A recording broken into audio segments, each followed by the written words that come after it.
بسم الله الرحمن الرحيم نحمده ونصلي على رسوله الكريم أما بعد أعوذ بالله من الشيطان الرجيم بسم الله الرحمن الرحيم والذين جاهدوا فينا لنهدينهم سبلنا صدق الله مولانا العظيم. معزز مہمانان گرامی،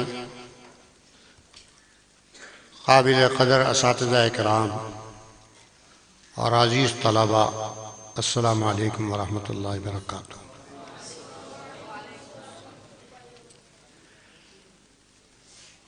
مجھے یہ دیکھ کر بڑی خوشی ہو رہی ہے کہ الحمدللہ ویس عالمگیر نے اور عثمان آفاق نے،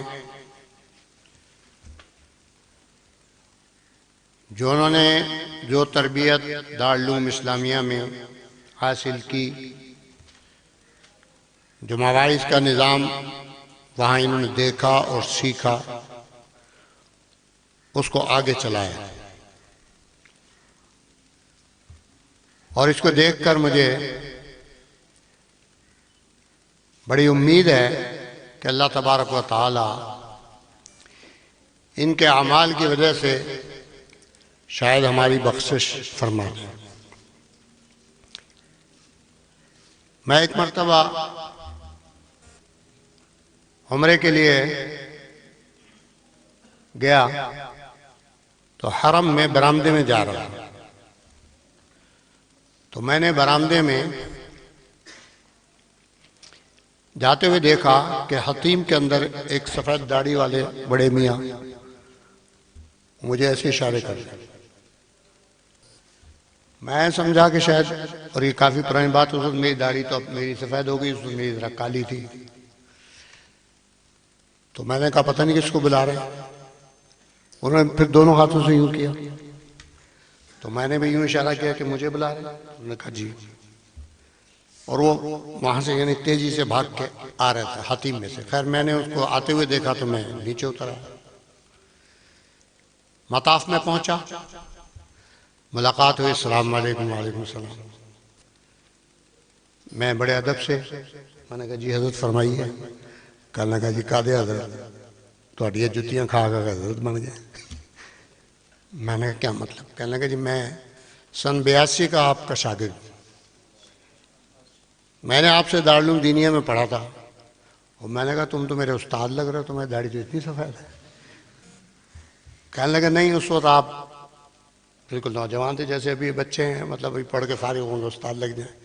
کہنے لگا میں اس وقت ذرا بڑی عمر کا تھا.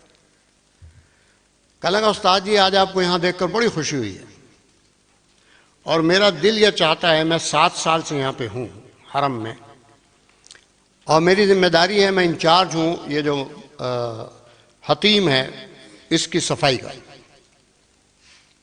ہارون نام تھا اس بچے کا. کہنے لگا میرا دل چاہتا ہے کہ میں آپ کو حتیم میں اس وقت 2 رکعت نماز نفل پڑھاؤں جب کوئی نہ ہو. اور میں نے کہا یار حتیم میں تو اتنا رش ہے، اندر گھسنا ہی مشکل ہے. کہنے لگے پھر ہم کس دن کام آئیں گے؟ میں نے کہا کیا ترتیب ہوگی؟ اس نے کہا جی عصر کی نماز کے بعد حتیم میں داخلہ بند ہوتا ہے، اور ہم آدھا گھنٹہ پہلے بند کر دیتے ہیں کیونکہ صفائی وغیرہ کرنی ہوتی ہے. عصر کی نماز کے وقت امام صاحب آتے ہیں، وہ پہلے 2 رکعت پڑھتے ہیں، پھر نماز پڑھاتے ہیں. تو جب ہم حتیم بند کریں گے نا تو آپ اس وقت آ جائیے. میں نے کہا اچھا. خیر میں تو بڑا خوش ہوا. ہم پہنچ گئے اگلے دن. میرے ساتھ ایک میرے ساتھی بھی تھے، نعیم صاحب. آپ کو پتہ ہے وہاں حرم میں وہ شرطے کھڑے ہوتے ہیں، ان کا نظام اپنا ہے. اب جیسے انہوں نے وہ بند کیا اور سب لوگوں کو باہر نکالا اور بالکل خالی حتیم ہوا، تو اس نے مجھے کہا کہ آپ، جب میں آگے بڑھا تو شرطے نے مجھے کہا اللہ ایسے کر کے نا. تو اس نے جب دیکھا کہ شرطے نے ان کو روکا ہے تو اس نے شرطے سے کہا، اس نے تو وہ جو شرطوں کا انچارج تھا اس نے اس کو بتایا کہ میرے استاد ہیں. تو اس نے ان کو کہا تو اس نے ہاتھ دے کر کیا لگائی. اور وہ جو میرے ساتھی تھے جب وہ آگے بڑھنے لگے ان کا ہاتھ روک دیا.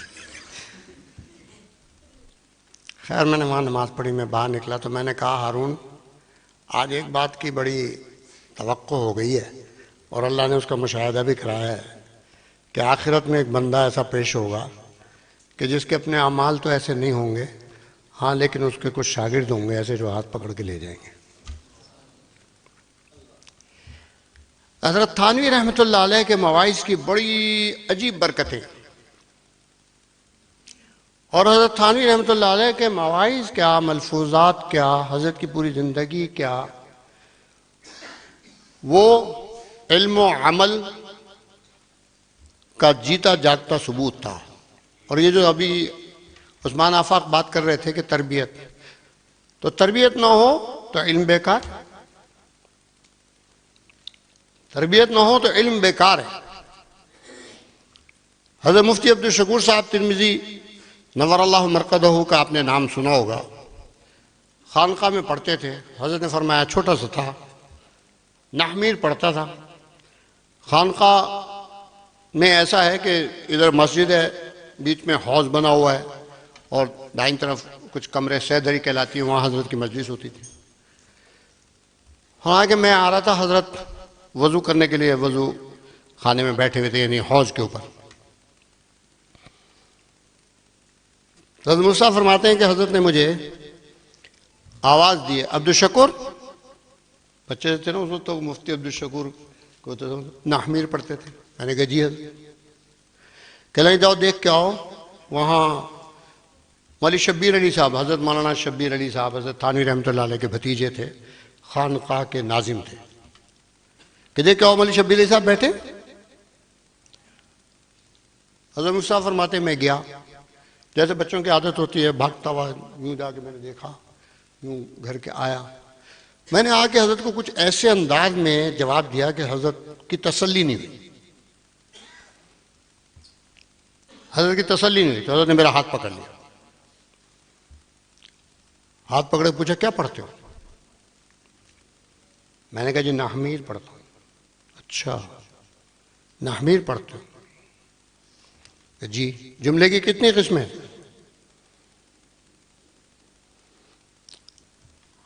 میں نے کہا کہ یہ ایک جملہ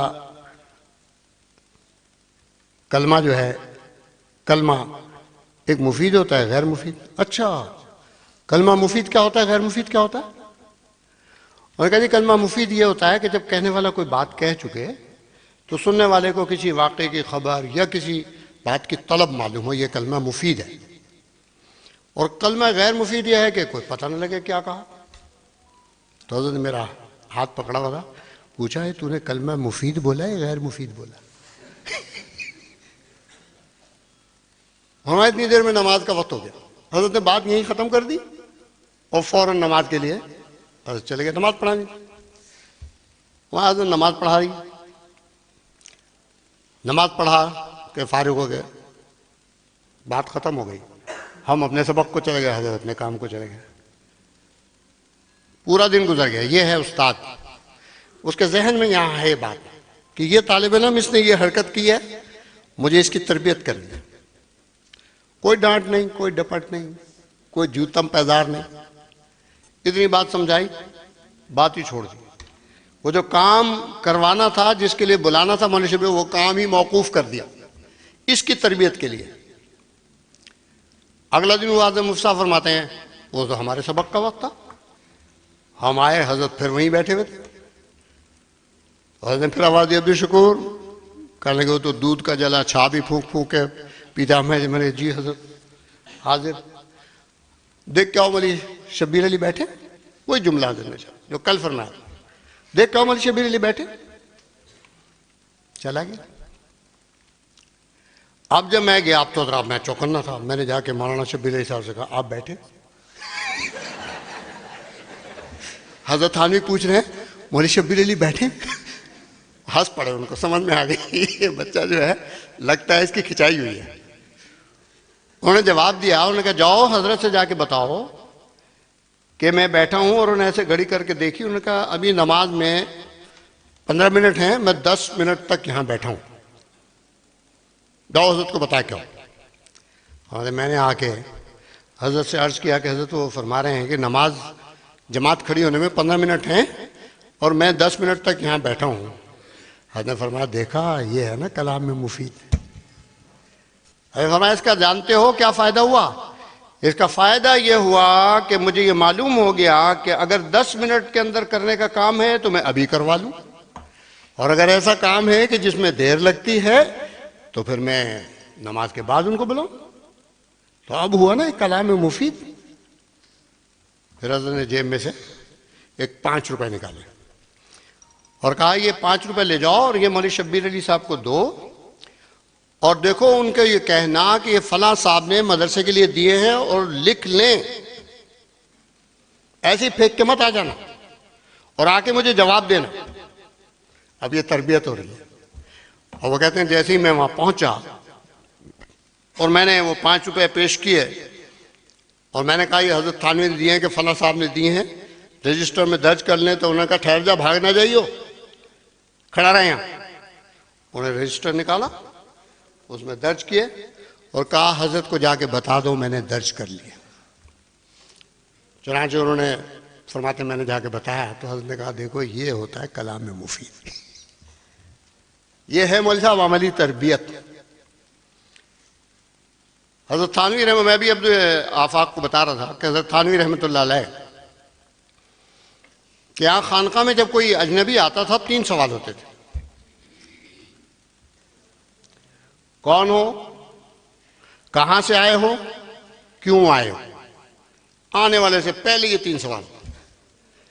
اور وہ ایک صاحب آئے، وہ شیخ الحدیث تھے کسی ادارے کے، اور ان کے ساتھ 2-3 ان کے شاگرد بھی تھے. اب تو شاگرد اساتذہ کے کرام کرتے ہی ہیں کہ وہ جیسے انہوں نے جوتے اتارے ہیں، وہ ایک صاحب نے جوتے پکڑ لیے، دوسرے نے حضرت کا ہاتھ پکڑ لیا. اب حضرت تھانوی بیٹھے ہوئے دیکھ رہے ہیں کہ اچھا ایک اجنبی آ رہا ہے اور اس کے ساتھ اس کی ایک پلٹون بھی ہے. آ گئے، السلام علیکم. وعلیکم السلام. حضرت نے پوچھا کون ہو؟ پہلا سوال کیا کون ہو؟ تو بجائے اس کے کہ اپنا نام بتاتے انہوں نے کہا میں فلانے ادارے کا شیخ الحدیث ہوں. حضرت سمجھ گیا کہ بھائی صاحب میں تھوڑا غرور علمی ہے کہ میں کوئی معمولی آدمی نہیں ہوں حضرت، میں شیخ الحدیث ہوں. شیخ الحدیث کو کہتے ہیں جو حدیث پڑھاتا ہے. حضرت نے کہا اچھا، اور چونکہ ادارے کا نام لے دیا لہذا دوسرے سوال کی ضرورت ہی نہیں پڑی کہ کہاں سے آ رہے، پتہ لگ گیا. اچھا کیوں آئے ہو؟ حضرت اصلاح مقصود ہے، بیعت کی غرض سے حاضر ہوا ہوں. شیخ الحدیث تو ہوں لیکن اپنی اصلاح چاہتا ہوں. کیونکہ ظاہر بات ہے، ایک بزرگ نے بڑی اچھی مثال دی. انہوں نے کہا یہ جو آئل ٹینکر ہوتا ہے نا، آئل ٹینکر جس میں ٹنوں آئل ہوتا ہے، یعنی پیٹرول کے جو آپ نے دیکھے ہوں گے ٹرک، آئل ٹینکر کو بھی چلنے کے لیے پیٹرول پمپ سے ڈلوانا پڑتا ہے اپنے اندر. تو معلوم ہے آپ کے پاس جتنا بھی علم ہو جائے اپنی اصلاح کے لیے کسی بزرگ کے پاس ہی جانا پڑے گا. میں کہا جی میں حاضر ہوا ہوں تو میں اصلاح کرانا چاہتا ہوں، بیعت ہونا چاہتا ہوں. حضرت نے کہا بیعت کے معنی سمجھتے ہو؟ کیا مطلب ہے بیعت کا؟ انہوں نے کہا یہ لفظ بیع سے نکلا ہے. بیع کے معنی ہوتے ہیں بیچ دینا، فروخت کر دینا. اور جب میں کوئی چیز تمہارے ہاتھ بیچ دوں تو میرا اختیار ہوتا ہے اس پر. میں نے یہ گھڑی آپ کو دے دی کہ لو بھائی میں نے یہ گھڑی تمہیں بھیج دی. اب اس کے بعد آپ اس گھڑی کو خود باندھیں، کسی اور کو دیں، توڑیں، بیچیں، پھینکیں، مجھے اعتراض کرنے کا حق ہے نہیں؟ آپ کو تو کیا. اور میں بیعت کے معنی تو یہ ہوئے کہ آپ نے اپنی ذات شیخ کے ہاتھ میں فروخت کر دی. اب شیخ آپ کو کھڑا رکھے، بٹھائے، لٹائے، کھانا کھلائے، یا جناب علی نمازیں پڑھوائے یا دوڑے لگوائے، اس کی مرضی. جو وہ کہے گا وہ آپ کو. یہ ہے بیعت کے معنی. یہ مطلب جانتے ہو؟ انہوں نے کہا جی. تو یہ کام کرنے کے لیے تیار ہو؟ انہوں نے کہا جی یہ سوچ کے ہی آیا ہوں. فرمایا اچھا پھر کتنے دن رہنا ہے؟ انہوں نے کہا حضرت ویسے تو 2 مہینے 3 مہینے کا ارادہ ہے، ویسے اگر آپ زیادہ کہیں گے تو زیادہ بھی رہ لوں گا. کہ اچھا چلو ٹھیک ہے. وہاں خلیفہ حجاز تھے، ان سے کہا خلیفہ جی ان کے ذرا رہنے کا انتظام کر دو. ان سے کہا تمہارے صرف دو کام ہیں. ایک کام یہ ہے کہ جب میری مجلس ہو اس میں آ کے بیٹھ جاؤ, بولنا کچھ نہیں, بس بیٹھے سنو. دوسرا کام یہ ہے جو مسجد میں لوگ آتے ہیں نا, ان کے سب کے جوتے سیدھے کرو. یہ ہے شیخ الحدیث صاحب کا رگڑا پہلے دن لگ گیا. شیخ الحدیث صاحب نے کہا تھا نا کہ جی میں ہوں شیخ الحدیث, تو انہوں نے کہا اچھا تیری شیخ الحدیثی تو میں ابھی نکالتا ہوں. کہا تمہارا کام یہ ہے, یہ جو مسجد میں لوگ آتے ہیں نا نماز پڑھنے, اب اس میں ظاہر نائی بھی ہے, قصائی بھی ہے, دوبی بھی ہے, عالم بھی ہے, جاہل بھی ہے, ہر طرح کے لوگ, بڑا بھی ہے, چھوٹا بھی ہے, بچہ بھی ہے, چھوٹی عمر کا بھی ہے. اب حکم ہوا کہ تم نے ان کے سب کے جوتے سیدھے کرنے. اب ڈیوٹی لگ گئی. خیر تھے مخلص, وہی والذین جاہدوا فینا لنہدینہم سبلنا. ایک دفعہ کوشش تو کرو, راستہ تو ہم پر خود کھول دیں گے, کوشش تو کرو. تو انہوں نے کوشش شروع کی, لیکن اندر بھی ایک شیطان بیٹھا ہے, نفس, وہ کبھی کبھی بندے کو بہکاتے رہتا ہے. تو وہ 2-4 دن کے بعد حضرت نے پوچھا ارے بھائی جوتے سیدھے کرتے ہو؟ جی کرتا ہوں. 5 نمازوں میں؟ نہیں, فجر اور مغرب اور عشاء میں کر دیتا ہوں. اچھا ظہر اور عصر میں کیوں؟ بندے زیادہ ہوتے ہیں. میں نہیں, ظہر عصر میں بھی کیا کرو. کہ بہت اچھا جی, ظہر عصر میں بھی اب جوتے شروع ہو گئے. اب جوتے سیدھے ہو رہے ہیں. اس کے بعد کچھ دن, 10-15 دن, 20 دن گزر رہے. حضرت نے پھر پوچھا ارے بھائی جوتے سیدھے کرتے ہو؟ کہ جی حضرت جوتے سیدھے کرتا ہوں. اچھا کتنی نمازوں میں؟ جی حضرت 5 نمازوں میں کرتا ہوں. پابندی سے جب نمازی آتے ہیں وہ جوتے اتار کے چلے جاتے ہیں, میں جوتوں کا رخ ایسے کر کے رکھ دیتا ہوں تاکہ جب آئیں اپنے جوتے پہن کے چلے جائیں. اور اچھا اب ایسا کرو, اب چھوڑ دو. انہوں نے کہا حضرت اب تو مزہ آنے لگا. کہنے کہ اسی لیے تو کہہ رہا ہوں چھوڑ دو. یعنی اب تو نفس مر گیا ہے, اب تو یہ خدمت کرنے میں مجھے مزہ آ رہا ہے. حضرت تھانوی رحمۃ اللہ حکیم الامت تھے, رگ کو پہچانتے تھے, کہاں کس کی منڈیا کہاں سے مروڑنی ہے. خواجہ عزیز الحسن مجذوب غوری رحمۃ اللہ علیہ اور کچھ اور متعلقین سفر میں حضرت کے ساتھ تھے, ٹرین میں. اسٹیشن پہ ٹرین رکی, جنکشن تھا. خواجہ صاحب نے کہا حضرت یہاں نماز پڑھ لیتے ہیں, تو نماز جو ہے اچھی طرح آرام سے پڑھی جائے گی. کہا ٹھیک ہے. اتر گئے, نماز پڑھنے کے لیے جان لگے. حضرت جس ٹرین میں جس سیٹ پہ بیٹھے تھے, حضرت کے ساتھ ایک صاحب بیٹھے ہوئے تھے, جنٹل مین, سوٹڈ بوٹڈ, اور حضرت سے بڑی بے تکلفانہ باتیں کر رہے تھے. جب نیچے اترے وہ صاحب نہیں اترے, وہ بیٹھے رہے. تو خواجہ صاحب نے حضرت سے کہا حضرت یہ صاحب جو آپ کے ساتھ بیٹھے تھے اگر آپ ان سے کہہ دیں نماز پڑھ لیں تو یہ بھی نماز پڑھ لیں گے. حضرت نے فرمایا میں ان کے ابا کا نوکر ہوں. ارے بھائی ان کو نہیں پتا نماز فرض ہے. ارے بھائی نماز پڑھیں گے تو اپنی پڑھیں گے, ثواب ان کو ملے گا. چلو تم اپنا کام کرو. وہ نہیں کہا, اور وہ صاحب جو بیٹھے تھے انہوں نے بھی سن لیا. ظاہر بات ہے وہی تو بات ہو رہی. اب حضرت نے نماز پڑھائی, سب نے نماز پڑھی. نماز پڑھ کے فارغ ہوئے, ٹرین میں آ کے پھر بیٹھ گیا. اور حضرت کی سیٹ وہیں تھی, حضرت وہیں بیٹھ گیا اور ان سے پھر وہیں سے سلسلہ کلام جوڑ دیا جہاں سے چل رہا تھا. سفر ہو گیا, اسٹیشن آیا ان کا, وہ اتر گئے, حضرت اپنے یہاں چلے گئے. 15-20 دن, مہینہ گزر گیا. تو حضرت کی جو مجلس ہوتی تھی جس میں تمام احباب شریک ہوتے تھے, اسی میں خطوط کے جواب آتے تھے, حضرت دیتے تھے. تو حضرت نے خط پکڑا یوں, ارے بھائی خواجہ صاحب کہاں ہیں؟ خواجہ صاحب نے کہا جی. خواجہ صاحب دیکھو یہ اس آدمی کا خط آیا ہے. انہوں نے کہا کس آدمی کا؟ وہ جو ٹرین میں ملا نہیں تھا, میرے ساتھ بیٹھا. خواجہ صاحب نے کہا جی کیا لکھا؟ اس نے لکھا, اس نے کہا حضرت میں نے سنا تھا آپ حکیم الامت ہیں, لیکن مجھے پتہ لگ گیا کہ آپ واقعی حکیم الامت ہیں۔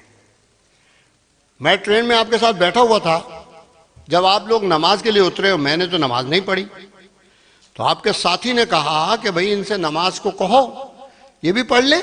میں نے سن لیا۔ آپ نے کہا میں اس کے ابا کا نوکر تھوڑی ہوں، اسے نہیں پتہ نماز فرض ہے، پڑھے گا تو اپنی، نہیں پڑھے گا تو اپنی۔ تو آپ نے مجھے قتل کر دیا۔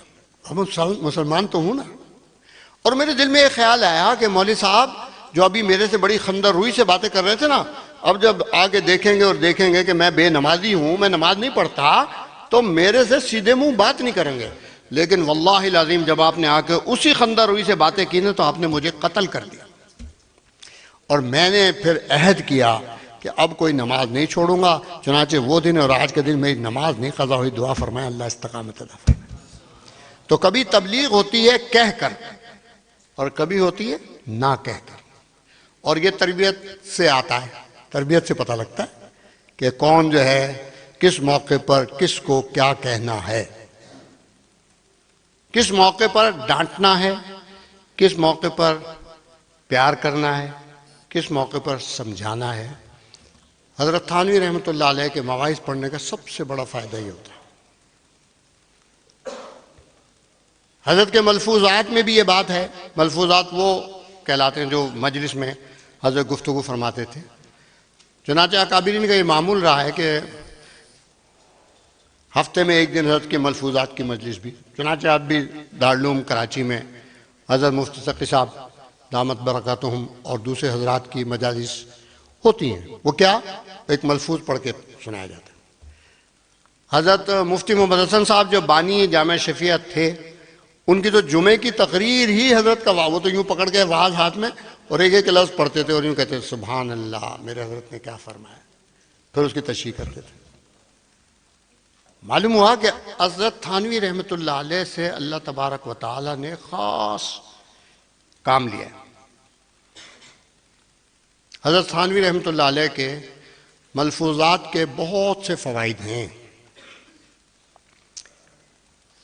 ایک تو سب سے بڑا فائدہ یہ ہے، میں یہ مولی آفاق بتا رہے تھے، میں سن 1988 سے حضرت تھانوی رحمۃ اللہ علیہ کے مواعظ پر حواشی لکھ رہا ہوں، اور ابھی تک تقریباً کوئی 335 مواعظ پر میں نے حواشی لکھے، اور ابھی بھی سلسلہ چل رہا ہے۔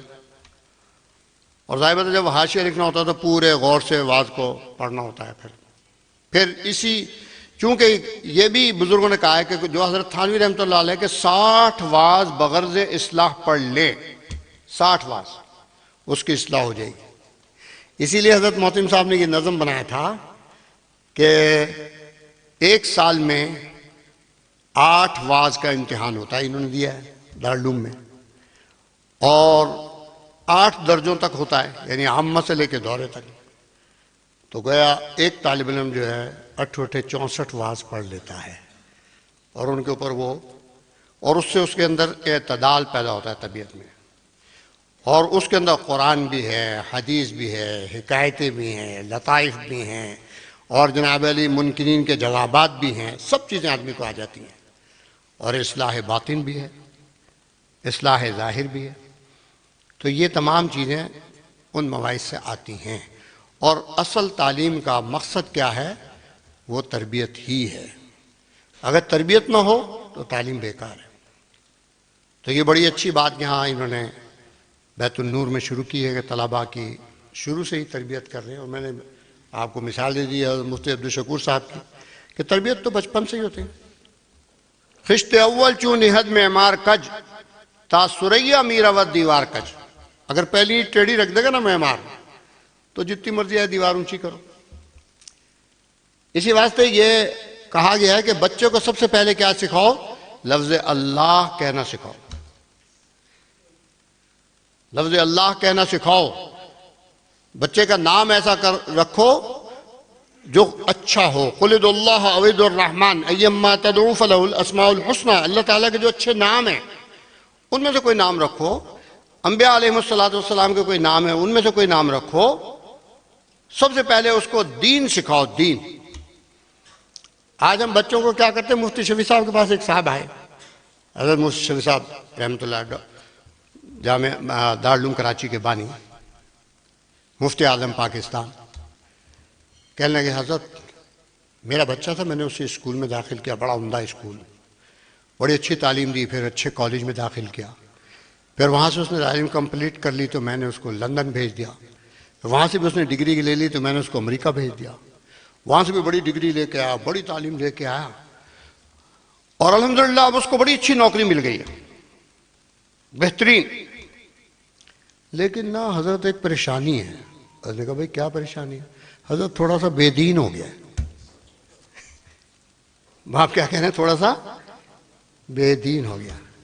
اکبر الہ آبادی نے خوب کہا ہے، ہم ایسی سب کتابیں لائق ضبطی سمجھتے ہیں کہ جن کو پڑھ کے بیٹے باپ کو خبتی سمجھتے ہیں۔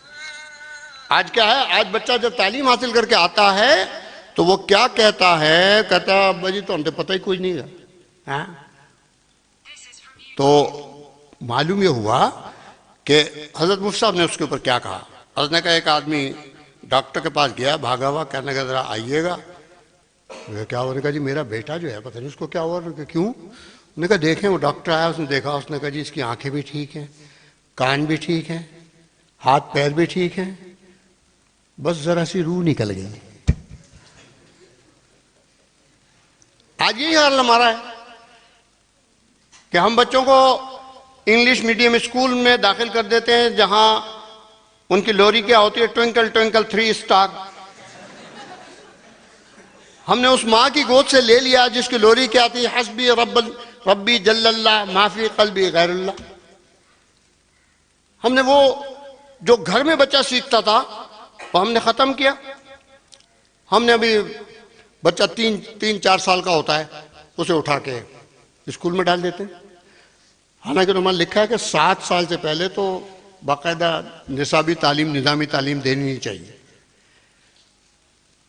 اور دلیل کس سے پکڑی؟ انہوں نے کہا حضور صلی اللہ علیہ وسلم نے فرمایا بچہ 7 سال کا ہو جائے اسے نماز کو کہو، 10 سال کا ہو جائے تو مار کے نماز پڑھو۔ معلوم ہے 7 سال سے پہلے اس کو گھر میں تعلیم دو، گھریلو تعلیم۔ کیا ہے گھریلو تعلیم؟ ماں اسے سکھائے، کلمہ سکھائے، لا الہ الا اللہ محمد رسول اللہ، اسے کلمہ سکھائے، اسے ایمان مجمل سکھائے، اسے ایمان مفصل سکھائے، اسے سارے کلمے سکھائے، اس کو انبیاء کے، نبی کریم صلی اللہ علیہ وسلم کی سیرت طیبہ بتائے، وہ ساری چیزیں اس کو زبانی آنی چاہیے۔ وہ ہمارے استاد تھے بچپن میں، ہم درجہ حفظ میں پڑھتے تھے تو آدھا گھنٹہ کی کلاس ہوتی تھی، تو وہ پوچھا کرتے تھے، اب دیکھیے بچوں کی کیسی تربیت ہے، وہ ہم سے پوچھتے تھے ہاں بھائی مولوی صاحب یہ بیٹھا بچہ پیچھے ٹیک لگا کیسے ہیں؟ کیا نام ہے تیرا؟ ہیں؟ وہ پوچھا تمہارا ایسے تیرے سے پوچھنا ہو جو پیچھے دیکھ رہا ہے، یہ پیچھے جو بیٹھا ہے، ہاں میں، کیا نام ہے؟ ہاں بولو، شعیب۔ انہوں نے پوچھا ارے بھائی شعیب صاحب تم انسانوں کی کون سی نسل میں سے ہو؟ ہمارے استاد پوچھتے تھے اسی طرح بچوں سے نا، کہہ رہا بھائی تو بتاؤ تم انسانوں، انہوں نے بھائی ہم نے کہا جی انسانوں کی نسل بھی ہوتی ہے؟ میں نے کہا ہاں انسانوں کی بھی نسل ہوتی ہے۔ اب بچے سے گفتگو بچے کے مینٹل لیول پہ کرنا، بچے سے اگر میں گفتگو کرنے لگوں مولوی اویس والی تو پھر بچہ تو نہیں سمجھے گا۔ انہوں نے کہا انسانوں کی، ہاں انسانوں کی، انہوں نے کہا 3 قسمیں، کیا؟ بلکہ 4، کہنے کے نمبر 1 ٹھاٹ کے، نمبر 2 8 کے، نمبر 3 360 کے، نمبر 4 کھاٹ کے۔ کیا مطلب؟ کہنے لگے جو 5 وقت کی نماز پڑھے وہ ٹھاٹ کے، جو صرف جمعے کی پڑھے وہ 8 کے، جو صرف عید کی پڑھے وہ 360 کے، اور جو گھر میں کوئی مر جائے صرف اس کی پڑھے تو وہ کھاٹ کے۔ یعنی بچپن میں بچے کے ذہن میں بٹھا دیا کہ تم ٹھاٹ کے جب بنو گے جب 5 وقت نمازی ہوگے۔ اور ہمیں چھیڑنے کے لیے کبھی کبھی کہتے تھے، چونکہ ظہر کی نماز وہاں پڑھائی جاتی تھی، باقاعدہ دارالعلوم میں ہی پڑھتے تھے ہم، تو کہتے تھے تمہارا حال پتہ کیا ہے؟ کہتے جی استاد جی کیا حال ہے؟ کہتے تمہارا حال یہ ہے، کیونکہ عصر کی اذان ہوئی، جیسے اب مغرب کی اذان ہو رہی ہے تو عصر کی اذان تو چھٹی ہوتی تھی، بھاگتے تھے بچے، تو کہتے تھے گھر جا کے نا بستر پہ لیٹ جاتے ہو اور پھر یوں کہتے ہو عصر کو گئے پسر، مغرب کو گئے بھول، عشاء کو آئی کاہلی، فجر کو گئے ٹول، زور یہاں پڑھ ہی لیتے ہو۔ بہرحال یہ چھوٹی سی چند ایک باتیں تھیں جو میں نے آپ کی خدمت میں عرض کر دیں. اللہ تبارک و تعالی ہمیں عمل کی توفیق عطا فرمائے. وآخر دعوانا الحمدللہ رب العالمین.